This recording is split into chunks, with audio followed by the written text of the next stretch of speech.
adalah target utamanya sehingga dia nggak bakal bisa zoning. Ingat, Geek Fam ketika mendapatkan 1 poin saja mereka bisa membabi buta dan seenaknya menghantam Bigetron. Tapi Bigetron, kalau mereka yang mendapatkan game yang pertama kali ini, mereka harus pastikan kemenangan 3-0. Karena kalau tidak, The Master of Reverse Sweep akan membantai mereka. So, mari kita menuju ke Land of Dawn dan Nebel Arena. Mana tepuk tangannya? Let's go ke the Lane of Dawn. Early pressure sih yang kali ini bakal berjalan dari sisi Geek Farm. Ini harus kita saksikan dan Ki perlu waspada akan hal tersebut.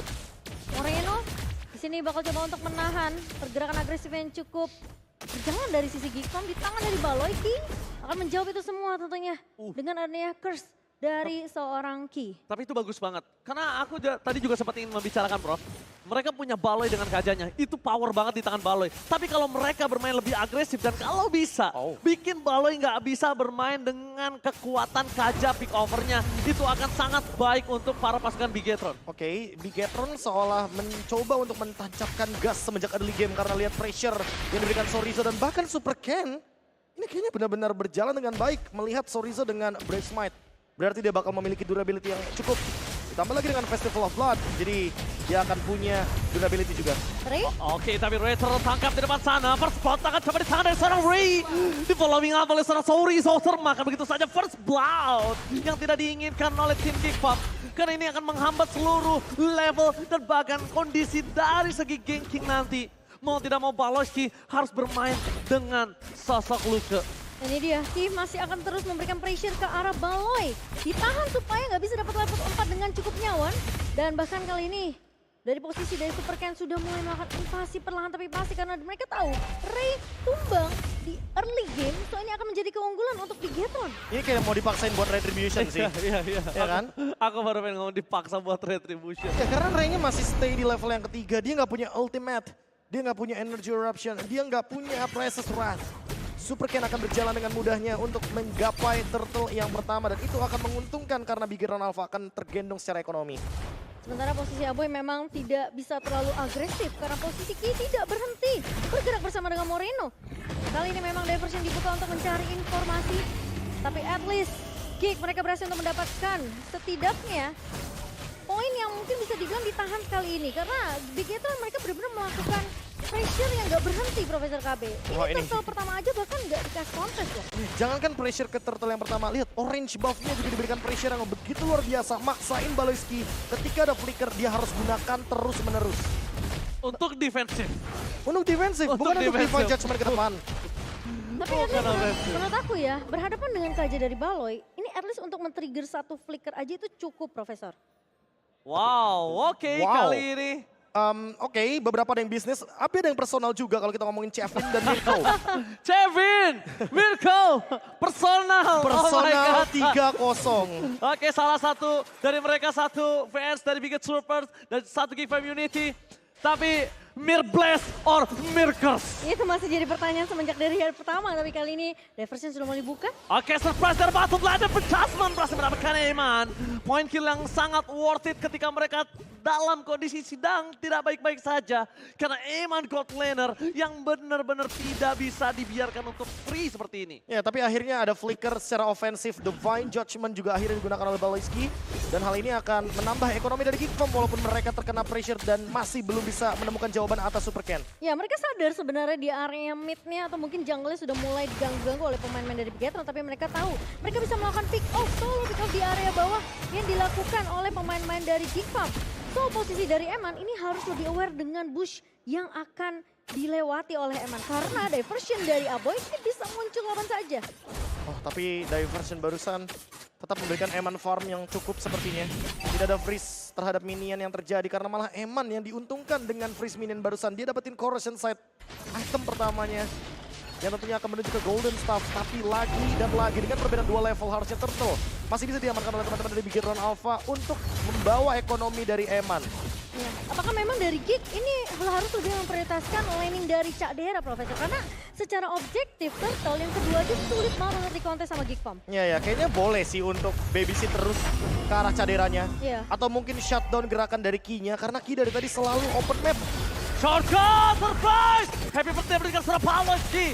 Point kill didapatkan oleh Eman. Berhasil mendapatkan Candera double kill. Tanpa ada pasukan dari tim Geek Farm. Mereka terzoning out dan Frey. Gak punya the power of a press ward. A damage yang tidak cukup dimiliki oleh Ray untuk bisa berada di garis depan. Dan sekalipun dia mencoba untuk mendapatkan defensif, dia tidak akan kuat karena damage yang diberikan Kari akan berkali-kali lipat. Wah, ini bahaya untuk Geek Farm, Profesor. Karena gimana pun, ketika kita membahas strategi yang harus dilakukan oleh Geek Farm ketika mereka tahu early pressure berjalan dari sisi Bigetron, malah mereka dikejutkan dengan satu buah shortcut yang dibuka oleh Ki. Ya lagi dan lagi kan aku baru mention soal Ki. Dia punya shortcut, dia dari tadi cuma memberikan presence aja di area bush. Jadi pressure tersebut gak berhenti dari super can-nya aja, tapi ada dari chipnya Ki. Diversion. A surprise! Ternyata kali ini kondisinya mereka berhasil menangkap Moreno. Walaupun dengan kondisi tidak ada memiliki flicker, tapi defense adjustment yang sangat tepat menghasilkan point kill yang instan. Perpasukan dari Geek Farm, kali ini mereka berhasil mendapatkan satu buah turret dan dua bahkan. Iya, ini dua turret sudah dikantongi oleh Bigetron. Lama-lama invasi akan bisa semakin dalam dari sisi Bigetron, Profesor. Ya tapi masalah utamanya adalah targetnya Moreno. Ini bakal jadi target yang bagus banget untuk bisa men-shutdown bagaimana pemilihan dari IMU. Jadi mau nggak mau Moreno harus mencari kembali di mana Baloyski atau bahkan minimal di mana Aboy agar mereka memiliki ultimate yang sama. Dan kalau ada diversion, menurutku Geek Farm dalam ancaman karena lawannya nggak cuma diversion, tapi ada portal shortcut dari chip. Ini sama-sama memiliki surprise initiation sebenarnya dari kedua belah tim ya, Profesor. Tapi gimana targeting yang tepat akan dibawakan oleh kedua belah tim? Udah pasti sih kalau Geek Farm targetnya ke Moreno atau Eman, ini adalah dua target yang paling optimal selama mereka berada dalam loose condition. Karena sekali aja mereka bisa dapetin pick off, harusnya keadaan bisa berbalik. Dan Eman! Oke, di sana Eman kembali terjadi dampak dibalaskan oleh Ken dengan adanya shortcut. Team fight di 12 tim, tapi tidak adanya Eman membuat para pasukan dari tim Bigetron kehilangan damage. Meskipun begitu, Cici dari Sorizo berhasil menimbulkan satu buah impact yang sangat maloka. Mencari di mana Ki, dan Spirit of Distraction. Tombak lintas Sumatera yang on point. Membuat para pasukan dari tim Geek berhasil mendapatkan 2 poin karena mereka mau tidak mau harus dapetin poin kill itu. Kalau tidak, pertukaran tidak akan adil. Eman lagi-lagi Eman. Iya, tapi menurut aku ini jadi kerugian untuk Bigetron, Profesor. Karena Eman nih yang tumbang. Sementara dari sisi Geek Farm, Cak Dera dapetin space yang cukup free di area belakang. Ya, Cadera bisa farming karena lagi dan lagi targetingnya benar-benar menuju ke gold lane dari Bigetron Alpha. Damage dealer utama, Marksman. Yang memang tujuannya bermain di late game, tapi top lane. Top lane bakal coba di-push. Oke, Kadera seorang diri tidak bisa dijemput tapi untungnya masih bisa selamat dengan Cyclone Knight. In whatever judgment. Jika Sorizo berhasil menancapkan dan shutdown yang mal. Didapatkan oleh para pasukan dari tim Geek Farm. Shutdown yang tidak diinginkan Sorizo. Itu dia high risk, high return. Ya, high return Cak Dera yang memang tidak terpick off. Tapi ingat, Bigetron dapetin perfect turtle-nya, Profesor KB. Ya, ini perfect turtle yang memang agak sedikit membantu untuk level, untuk gold. Tapi lihat apa yang terjadi dari Geek Farm. Mereka mampu untuk membalikan satu demi satu pick off yang memang mereka butuhkan. Tapi akhirnya Moreno second itemnya langsung menuju ke arah dari Winter Truncheon. Dia ingin menghindari Divine Judgment, Momo-chan. Iya, tapi Golden Staff juga udah jadi untuk Cak Dera di menit yang ke-8. Sementara kali ini memang Geek Farm terlihat cukup pasif. Mereka benar-benar nggak mau membuka tim fight 5 lawan 5-nya dengan Bigetron. Oh, tapi kalau melihat dari Eman, Diversion? dia masih cukup unggul dengan adanya keuntungan dari perfect turtle-nya. Jadi itemnya coba untuk dimanfaatkan, tapi diversion digagalkan, artinya tim fight akan coba untuk dibuka. Ini selama turretman nggak pecah sih, menurut aku masih aman sih harusnya dari Geek Farm. Wah, flicker lagi sih itu yang di-trigger itu sangat baik dan bahkan membuat para pasukan dari tim Bigetron untuk menuju ke arah backline kali ini terbuka dengan sangat bebas jalannya. Ya, kalau misalkan targetnya mungkin ke backline atau mungkin mainnya dari samping, Bigetron kayaknya dalam ancaman karena semua rumput yang ada di samping akan menguntungkan teman-teman dari Geek Farm. Mereka punya Divine Judgment, Bale juga ready dengan flicker dan ini dia. Diversion? Bakal mengarah ke arah river, mencari target, tapi kali ini Baloi flicker. Baloi! Gak berhasil untuk dapetin Sorizo. Gagal untuk mendapatkan Moreno. Meanwhile di sana mereka membalikan kembali ke arah depan ke Moreno. Dengan defense adjustment memang tidak pergerakan dari Loka. Ditutup di depan para pasukan dari Bigetron. Mereka mencoba untuk mendapatkan satu momen utama karena Pressmore dari Ray. Menghadap Super Cat. No power of retribution. Membuat Bigetron lemah dan kalah akan tim fight di arah Lord. Ya, Moreno memang nggak berhasil di pick off dengan satu buah flicker di Van Jadson Baloy, tapi di sisi lain looknya berhasil ditahan, Profesor. Yang paling terpenting adalah Cadera tetap farming. Walaupun ada perbedaan gold 1200 dan Eman tetap unggul di sana. Ini space create sih. Iya, untuk space-nya buat Cadera. Cadera bisa farming, Cadera keep up dengan level. Dan yang terpenting adalah sekarang take over dari Lord-nya di shutdown. Jadi teman-teman dari Bigetron Alpha nggak bisa langsung take over ke arah Lord dan level mulai dikejar sama Ray. Menuju ke level 12 untuk mendapatkan level 3 Aprasus Rat. Ya, 3 kali pick 100% win rate memang Moskov untuk Cadera bukanlah sekedar data ya, Profesor. Karena gimana pun positioning dari Cadera, space create dari pemain-pemain Geekfam. KYY di sini mencoba untuk melakukan backstep, tapi Kakal untuk membuka shortcut baik dan dilakukan ada power of retribution dari Kakal. Emang save the day for this time. Simpan kembali terjadi, tapi Cadera free di arah belakang membuat para pasukan dari tim Bigetron harus mundur. Karena kalau mereka tidak disengage, Lord akan sia-sia. Dan nampaknya kali ini disengage berhasil mereka dapatkan. Tapi nampaknya di sisi kembali, para pasukan dari Geekfam menolak disengage. Mereka mau intensity fight yang tiada hentinya untuk membuat Bigetron tidak akan cukup nanti waktu untuk mengcover para pasukan dari tim Bigetron plus Lordnya. Wow, Eman save the day untuk Bigetron dan Lord. Memang masih Lord yang pertama, harusnya defense playstyle yang dibawakan oleh Geekfam ini masih membuat mereka tidak mudah untuk bisa langsung di end game-nya. Karena gimana pun, Bigetron mereka cukup respect. Dengan positioning dari Cadera, sulit banget untuk menggapai Cadera secara instan ke belakang, Profesor. Ya, karena apalagi ada Kaja ya. Jadi Divine Judgment akan menghentikan pergerakan tersebut. Dan sekarang... Oh my god, sekarang mereka kembali tiba, tidak ada lagi jalan untuk Apoy. Apoy terperangkap, shutdown pun terjadi, free dari seorang Cadera tidak terlalu mampu untuk membuat para pasukan Bigetron hilang. Super Ken jadi target utama, tapi free hit dari Ken. Kali ini para pasukan dari Geekfam harus mundur. Mereka harus fokus lihat di arah bottom lane-nya. Jangan sampai mereka lupakan. Mereka walaupun ini Lord yang bukan enhance, tapi berkat Lord yang masih hidup sampai di 11-41, Super Minion masih berjalan untuk tim Bigetron.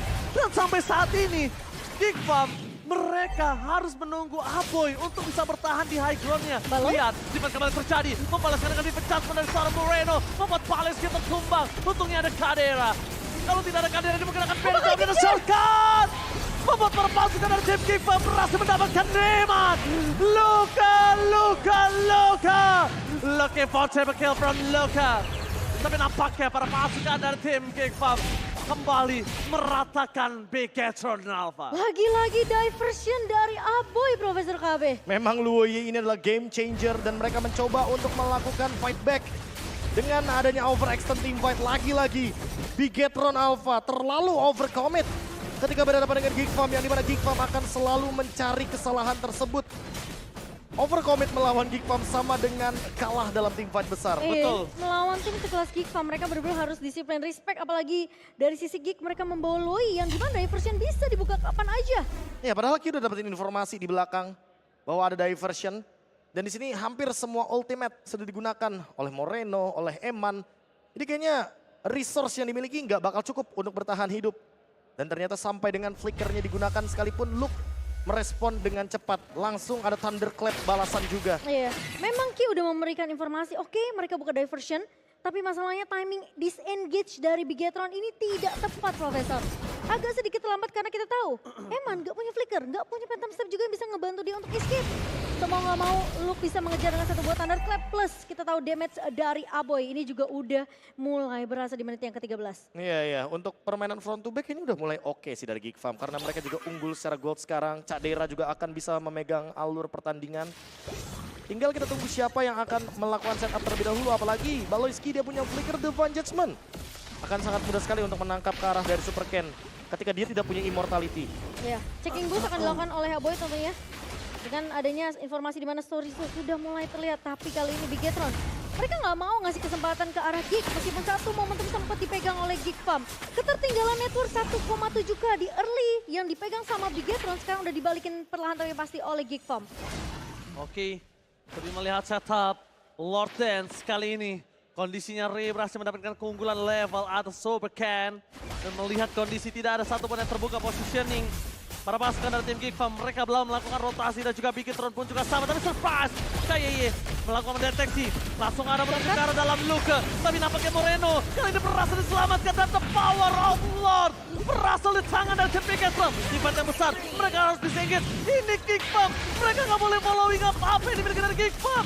Para pasukan dari tim Geek, mereka mencoba untuk mengejar Eman. Karena Eman satu target utama yang sangat mahal ditukarkan dengan apa yang didapatkan Bigetron. Wah, meskipun Lord berhasil di-secure lagi-lagi oleh Eman untuk yang kedua kalinya, tapi 4 pemain bahkan dari Geek Fam, ini kita melihat bakal coba untuk mengejar ke area bawah. Lord bakal coba ditahan. Dan sekarang Bigetron yang berada di posisi terancam. Oke, Bigetron berasa di posisi yang terancam. Aboy sudah mulai datang dan ini dia The Power of Moskov dan juga Nathan. Lord tidak akan kuat dan tidak akan bertahan dengan lama. Ini bakal sulit banget untuk Bigetron. Meskipun mereka dapetin objektif yang dibutuhkan Profesor KB, tapi tim fight-nya selalu overextend dari Bigetron. Iya, mereka kayak yang harusnya udah ngerem, udah mundur. Mereka harusnya disengage. Mereka disengage tapi mereka nggak melakukan hal tersebut. Mereka malah dipanjangin lagi tim fight-nya dan alhasil Geek Fam akan sangat-sangat welcome dengan tim fight panjang tersebut karena mereka punya Aboy untuk melakukan teleportation ke belakang. Mereka bisa memotong bagaimana alur permainan dan juga jalur keluar dari Bigetron Alpha. Nggak ada escape route yang bisa dijalankan oleh teman-teman dari Bigetron Alpha juga. Nggak ada jalur pulang. Kecuali mungkin mereka main secara paksa. Hampir 6 item juga dari Cak Dera menyusul ketertinggalan tadi gold 1.200 yang sekarang hanya terpaut 700 saja. Iya. Eman akan menyelesaikan Rose Gold Meteornya. Wind of Nature mungkin bisa jadi penyelamat tapi tidak dengan Thunderclap kedua dan ketiga dari Luke. Itu dia. Karena gimana pun Wind of Nature bisa menyelamatkan nyawanya hanya dalam waktu beberapa detik saja. Sama-sama udah punya Wind of Nature juga dari sisi Cak Dera. Dan Luke sekarang udah dapetin level 15 Dan yang terpenting adalah Ray dia punya Winter Truncheon jadi nggak bakal dengan mudah bisa di shutdown. Oke, ternyata Sorizo di sana bakal coba datang. Tapi pasukan dari tim Bigetron mereka terlambat untuk merespon. Kehilangan 3 player. Untung aja mereka masih jauh dari Lord, tapi ini kayaknya tidak akan bisa menyelamatkan mereka dari One Straight Pulse. Masih main game? Ini bencana. Bigetron Alpha. Di garis depan maka coba terdistraction, tidak ada Eman. Looking for wipe out. Dan benar-benar terjadi. Wipe out. The King Slayer berhasil mendapatkan game pertama dengan One Straight Pulse. wow, the two Kingslayer Geek Fam bahkan tidak memberikan nafas di game yang pertama. Early pressure yang berjalan dari Bigetron tidak menjadi